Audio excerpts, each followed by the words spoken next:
Wrestling writer and historian Brian R. Solomon, and you are listening to Stu's Wrestling Podcast. I was the 100th guest on this podcast, so I think it's definitely worth your time.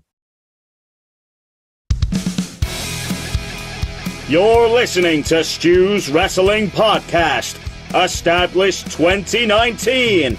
Direct from the North Wales coast, his verbal skills definitely outweigh his wrestling ability. It's time for British Wrestling's sharpshooter, your host, Stu Palmer.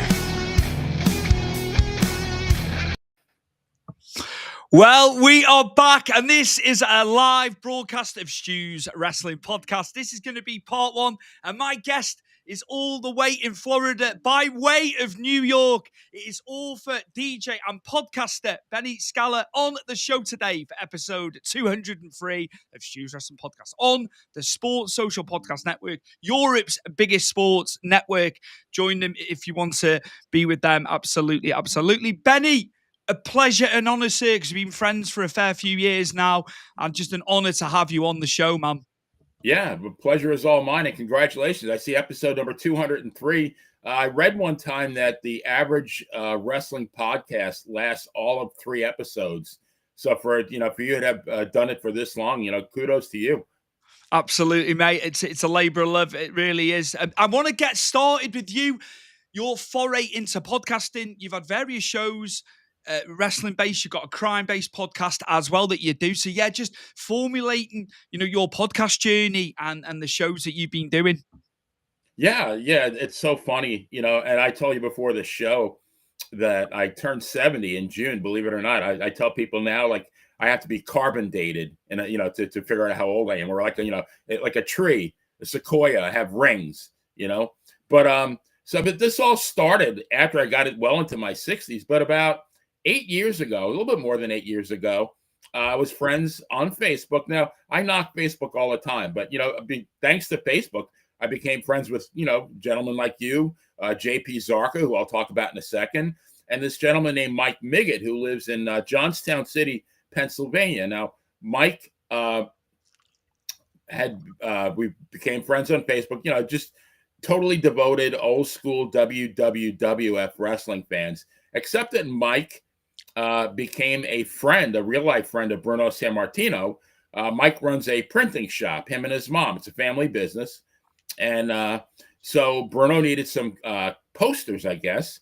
And somehow, like serendipity, he contacted Mike. Mike did the posters.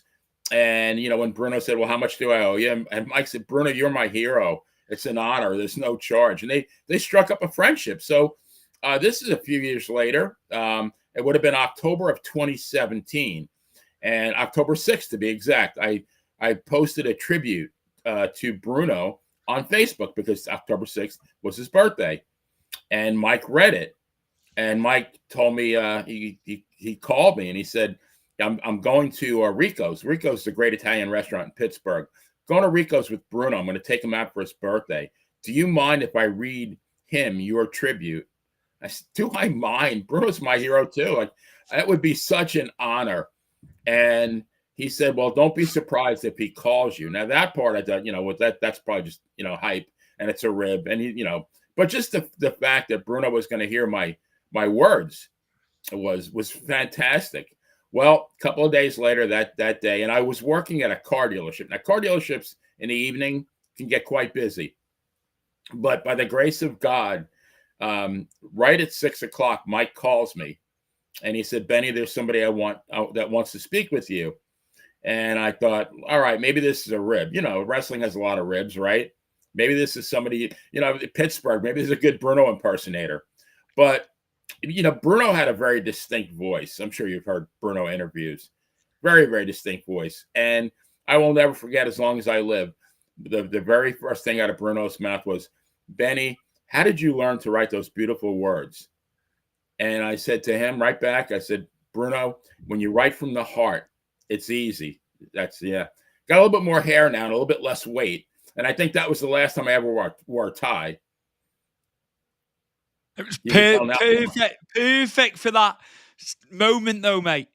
Oh yeah. No, that was it. I mean, I'm meeting my hero. I'm gonna dress, and plus, it was a very nice restaurant. Probably the best Italian, one of the best Italian meals I've ever eaten. I can't. My mom was such a phenomenal Italian cook. I tell everybody that it was, life was like growing up in an Italian restaurant in my house. My mom made everything, but yeah, and here I am. I was 62, but I became 12 all over again. I'm talking to my hero. And I mean, we started talking about our moms. We didn't even talk about wrestling. It was so funny. We were talking about our moms. We were talking about food, things like that. And it might not have lasted 10 minutes. It felt that way, but like I said, I was a nervous wreck, but I think I did okay. And I guess about a week later, Mike said, Bruno really liked you. And they're having a family dinner at Rico's the week before Christmas. Bruno wanted to know if you'd like to attend, and my heart almost stopped, like beating when just at the pure like shock. I said, "Would I like to attend? I would be honored." And I swear to you, Stu, within an hour, I got time off from the car dealership. I had already bought my plane ticket, and I booked my hotel room. And and it was probably a couple of months. Those couple of months went like forever. And then the big day, I'm thinking like something's going to go wrong. My flight's going to be delayed. Something's going to happen. But I got into Pittsburgh. I took an Uber actually from the airport because I'm a white knuckle flyer, and I keep the airport bars in business when I fly. So I got to the hotel, and actually the night before. So that next day was torture. I mean, all day long. And got an Uber to the restaurant, sitting at the bar. Who walks in but Dominic DiNucci? And I introduced myself. Said, "Hey, Dominic, my name is Benny. I flew in from Minneapolis. I'm having dinner with you folks." And I asked him if he wanted a glass of wine. He said, "No, I'll have a cup of coffee." So I got him a cup of coffee, and we chatted for about 20 minutes because we were both very early. And then we went up. I looked out the window, and I see this black Mercedes, and Bruno and his wife get out. It's like, oh my God, this is really happening. And it was Bruno was there, obviously his wife, Dominic DiNucci, and a gentleman named Donnie Iris. I think I asked you before if you knew who he was, but he has a couple of gold records. Love Is Like a Rock, and he did a song called Aaliyah, early 80s guy, but he sat at the other end of the table. There was actually a couple of local reporters that were there. And I mean, I thought like this is going to be very awkward, but I will tell you this, Stu, every single one of them went out of their way to make me feel like I belong there. Dominic did. He called me Minneapolis the whole night because he was sitting next to me. Bruno was literally 7 feet away from me. Carol, his wife, was across the. I mean, I'm like pinching myself the whole night. This can't be real. When am I waking up from this? And so, I mean, literally one of the best nights of my life. I don't know what the bill was. When I went to my wallet, somebody said it was taken care of. I mean, between 20 people, we easily drank 40 bottles of wine. And it was good stuff. It wasn't the stuff you get at the grocery store either. It was great wine. And so now in the meantime, I had made friends with JP Zarka, great guy, originally from Chicago, but at the time he was living in London. And he, a couple of years earlier, had started the Pro Wrestling Stories website. And, I told him about my experience. He said, "Why don't you write about it?" And I had written stuff, as younger, and I wrote stories for my kids when they were little. And I said, you know what? I really shouldn't I? Especially because Bruno had passed away literally 4 months. I think it was April 18th he passed away of the next year. So it's, right, almost 4 months to the day after we had dinner. And you could tell he didn't look well. His hands were a little bit swollen. I mean, he was walking with a cane. It didn't matter. I mean, he was still my hero. He was still Superman to me. But yeah, he had encountered some health issues over that past year. So I wrote it. And, it was, JP said I did a really great job. It was called Bruno's Last Christmas. And they published it on Pro Wrestling Stories. And my first of, now I have 36 of them. I'm very proud of that. And last year I got my plaque for going over 1 million views, which I'm very, very proud of that. But then I got a call from a gentleman named Angelo DeCipio, who ran it was called Wrestling with the Future podcast. And Angelo said, he wanted to know if I'd be on there as a guest because, I'm a wrestling writer. And I said, sure. And so that went well. And he asked me if I would like to be a semi-regular on the show. I said, absolutely. Why not? I remember on my 65th birthday, I interviewed Bill Dundee, which was, what a trip that was. But, eventually Angelo got more into the conspiracy type of stuff. Like is Paul McCartney really Paul McCartney? Is it a clone? The Loch Ness Monster, things like that. And I'm not really, I'm semi interested, but Dan Sebastiano, who was also on the podcast with Angelo, we decided to do our own thing. And in January 2021, Dan and Benny in the Ring was born. Our very first guest, there it is.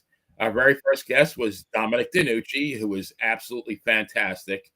But then we had, let's see, we had Jimmy Valiant. We had Ivan Putski was probably one of our first 10 guests. And Stu, I literally, again, I'm pinching myself. This is somebody who is a 15-year-old kid I watched on TV, as a diehard wrestling fan. And it's surreal. I'm actually talking to this gentleman.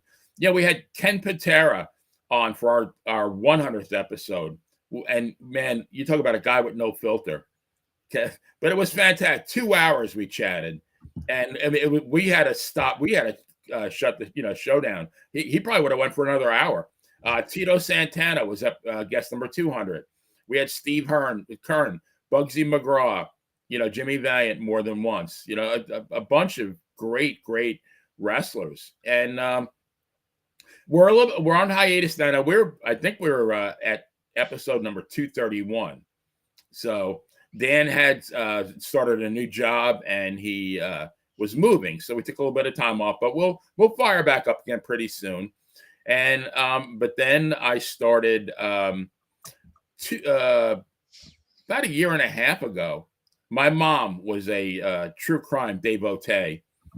She loved that stuff. Her favorite author was Truman Capote, the book In Cold Blood, which I read. I read the book and I saw the movie.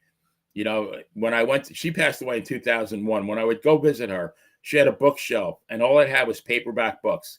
And every single one of them was a true crime book. And I thought, I had Brittany Brown. Brittany is a New England Professional Wrestling Hall of Famer. And I think she's also in the Cauliflower Alley Hall of Fame. I think she was inducted by Luke Dez. And so she was a guest on Dan and Benny in the Ring. And it's so funny, Stu, how things happen. A lot of things happen just by chance. After the show, we're chatting. And so I mentioned something about how much I love true crime. And she started saying, wow, I love true crime. And, I approached her once we got off the air. I think I messaged her on Facebook. I said, we should do a true crime podcast. I think it'll be great. So we launched that. We're 72 episodes in. And then we were joined by Dangerous David Starr, his wrestling name. They were both trained by Killer Kowalski. And Brittany was also trained by Moolah. She was trained by Moolah and Kowalski. But great people. We've covered, everything from P. Diddy to, who else? The Boston Strangler, John Wayne Gacy, Lorena Bobbitt, you name it, Bill Cosby. And there's, I will tell you this, I could live to be 168. There will never be a shortage of material for true crime, because no matter what you cover, there's new stuff popping up every day. And then about 9 months ago, Nikita Breznikov, another guest from Dan and Benny in the Ring, and the book When It Was Real, which is an absolutely fabulous book. The book, I've read it about 3 times. It's the history of the WWF. Well, /WWF, because it changed in 1979, from 1970 through 79. it's like going in a time machine. And he's very, very, I mean, Nikita's a wrestling encyclopedia. So we started up a show called When It Was Real. And initially there it is. That's I think that's the cover of the book. And that's Bob Backlund and with an abdominal stretch on Greg the Hammer Valentine during their epic feud in the late 70s. It started out that we just, like, I think our very first show was about Chief Jay Strongbow. We covered a lot of the greats of the early and mid 70s. Pedro Morales, Spiros Arion, who is one of the, in my mind, one of the most underrated heels of all time. And then, now we're covering some great cards. In the meantime, we've had Johnny Rods, we've had Tony Gurria, and we've had Davey O'Hannon as wrestlers. We had a Frank, I can't think of his last name, Roma Scavenge. I'm sorry, Dr. Frank, who was a WWE physician in the 90s.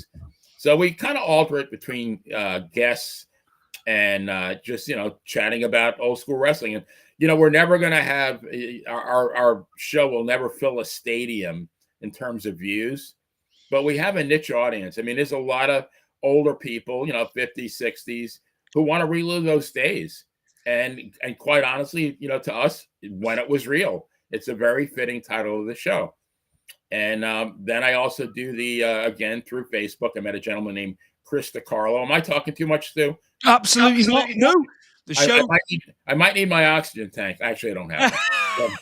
I should, but I'm in pretty damn good shape. But so I met a gentleman named Chris DiCarlo on Facebook. Chris was associated with the WFIA, the Wrestling Fans International Association. And I think he did a podcast called Falls Count Anywhere a couple of years ago. But he was looking for a producer. And somehow I learned how to produce in the last couple of years. I'm not going to be, I am not great, but I can produce a pretty decent wrestling podcast. And I said, well, sure, I'll do it. And he said, well, would you like to be on the air too? I said, well, I really have more of a radio face, and I'm already on 2 podcasts a week, but all right. And so last night was, I think, episode number 33. That's on Thursday nights. And we had Steve Kern on, and Steve was a phenomenal guest. So, yeah, I mean, so now I do 3 podcasts a week. Podcasts, as you know, although when you're on the air, you're hopefully having fun and enjoying yourself, but there is a lot of work involved. I'm not gonna lie. If you want to do it right, there is some preparation. If you have a guest, even like Steve Kern, I mean, I wanted to make sure I asked him some good questions, not, well, tell me about this. I brought up a gentleman by the name of Roger Kirby. I don't know if you know who Roger Kirby is, but Steve worked with Roger Kirby in Georgia in 74.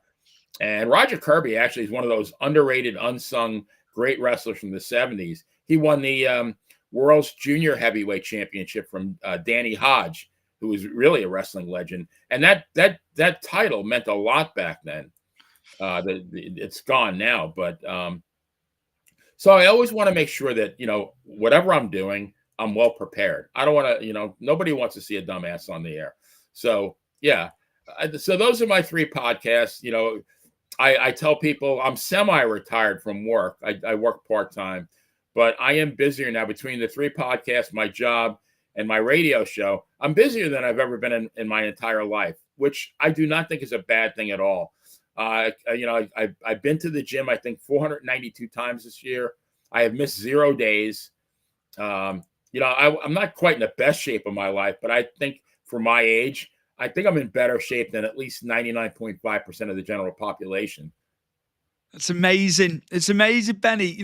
For your age, of course, doing it all, it can be done, can't it? There's nothing's impossible, is it, Benny? No, I mean, that's the thing. And I was actually on Diamond Dallas Page has, he's the DDPY, Diamond Dallas Page yoga master. And I've been doing DDPY for about 7 or 8 years. I supplement my gym workouts with DDPY because I work, the gym, I train for strength, but DDPY is fantastic for flexibility. and a little bit of cardio. And I was actually one of their, I was their warrior of the week. And through DDPY, I met a nice woman named Wendy Graylap. And I interviewed, I've done a show called Playa Unplugged. I've done about 8 of them. You know, when I think of somebody I really want to interview, I'll do a show. You know, they're few and far between, but I had Wendy on. Wendy was one of their unstoppable champions. She lost, I think, 180 pounds about 5 years ago, and she's kept it off. And she got me on that show. And we've maintained a friendship. And one day I told her, you know, one thing I always wanted to do when I was a kid was be on the radio, be a DJ. And she said, well, I own a internet radio station called Want, W-A-N-T. They got what, you know, you want it, they got it. And she said, would you like to give it a try? I said, again, like, would I like to give it a try? You know, you're handing me the keys to the kingdom there. So, you know, Stu, I have zero radio training. I tell people, nobody's ever going to mistake me for Casey Kasem, except I'm more jacked than Casey Kasem. And nobody's going to mistake me for Delilah, although I think my hair is just as nice as Delilah's. So, so Benny the Jet was born about 8 months ago on WANT. It's live365.com. And every Sunday at 3 p.m. Eastern time, I play the oldies. I do things a little bit differently. I feel like I always do everything a little bit differently, but I do shows with a theme. Like I've done shows. I did a show called Places. So every song had a place in the title.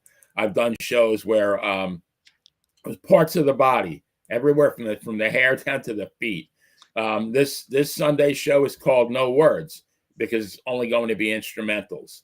Next week is going to be Thank You because it's Thanksgiving weekend, and all the songs are going to have you know, either thanks, thank you, something like that. I've done a show about Motown. You know, I've done a show about the famous singer-songwriters. So I don't just play songs. I play, there's a purpose to every show. But I spend probably more time on that radio show than I spend on all 3 podcasts put together. But a labor of love. Mm-hmm. You know, again, nobody's going to stop me when I'm having my breakfast at Grandma Sally's and say, hey, you're that DJ guy, aren't you? Or, hey, you're that guy on, you know, When It Was Real. But I told you before the show, Stu, I have no aspirations of fame. I love what I do, but I do have one goal. I want one woman to ask me to autograph their boobs with a Sharpie. If I can do that, my life will be complete. And then I would say I'd retire, but hell no, I'll never retire. I'm gonna do this as long as I can because it keeps me young. And I will tell you this too, Stu, and I think you probably have encountered this in your podcasting. You know, a gentleman like Davey O'Hannon, who was, you know, probably like Davey was a great wrestler. I mean, Davey won the Texas Brass Knuckles Championship. He won the NWA, I believe, Texas Tag Team Championship when he was in the Amarillo territory. But in the WWF, he was kind of a mid-card guy.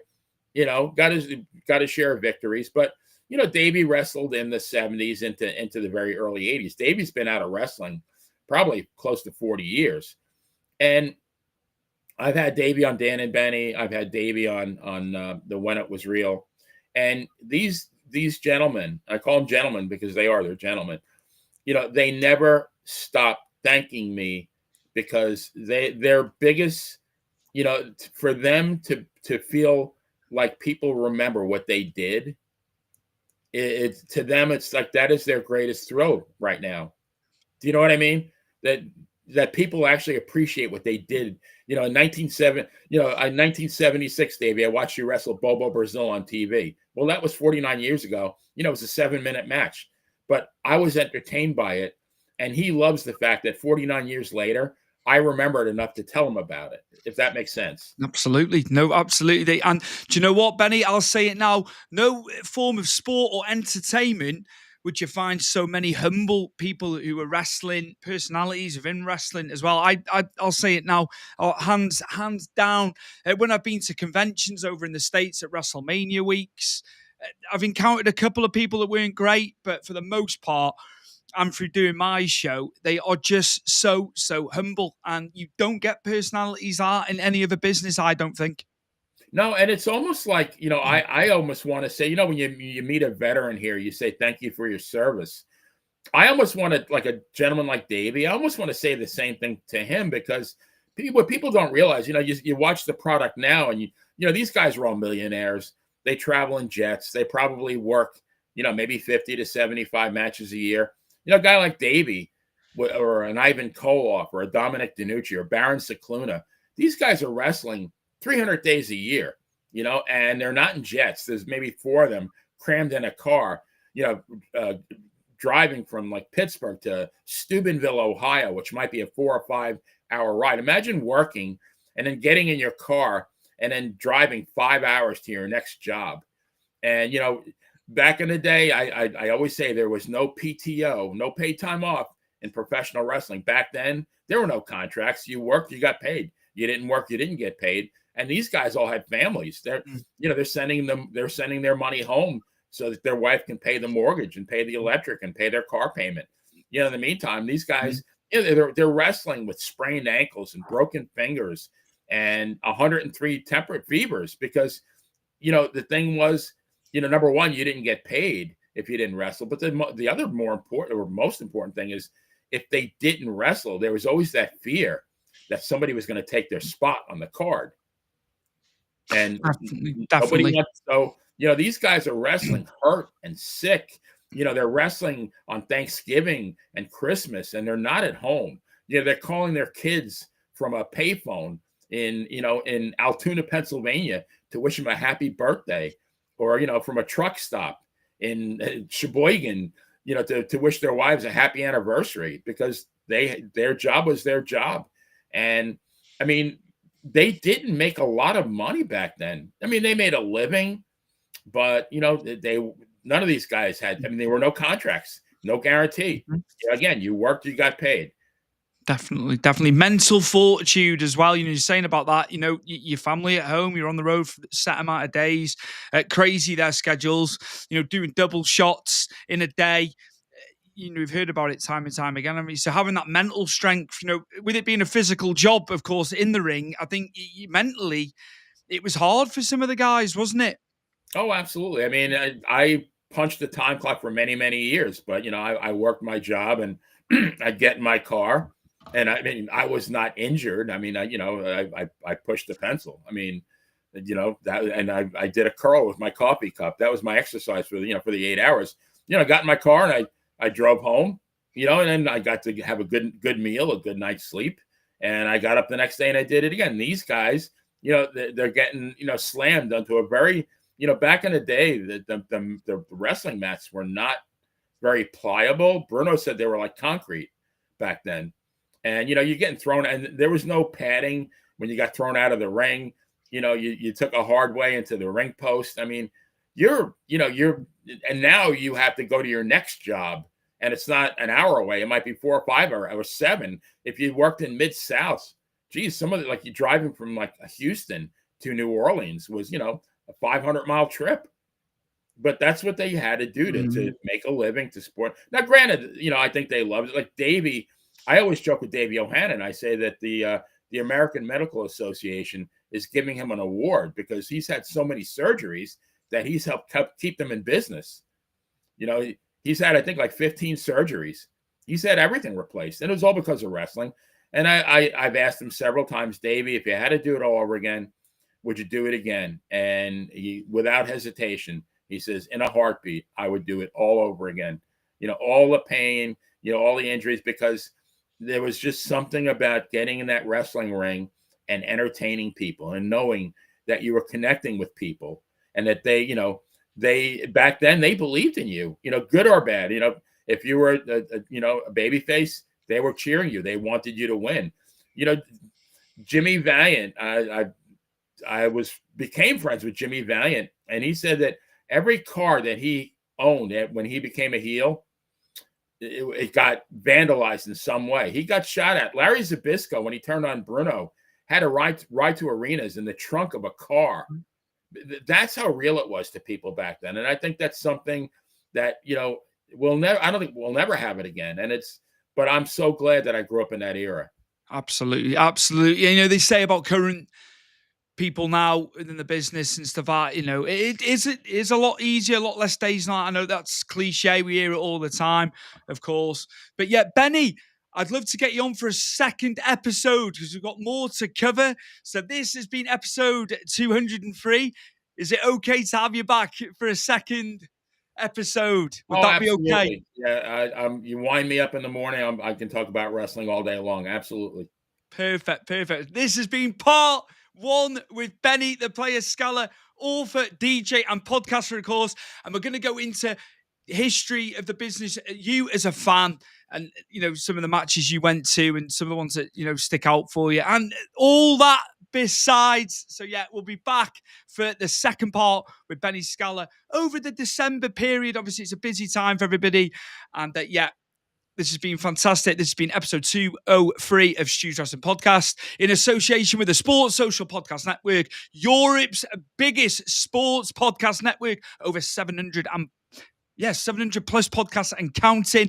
Amazing to be a part of their network. And we'll see you very, very soon for episode 204. Take it easy, guys, and all the best. This is TJ Wilson, a.k.a. Tyson Kidd, and you're listening to Stu's Wrestling Podcast. You're listening to Stu's Wrestling Podcast, established 2019. Direct from the North Wales coast. His verbal skills definitely outweigh his wrestling ability. It's time for British wrestling's sharpshooter, your host, Stu Palmer.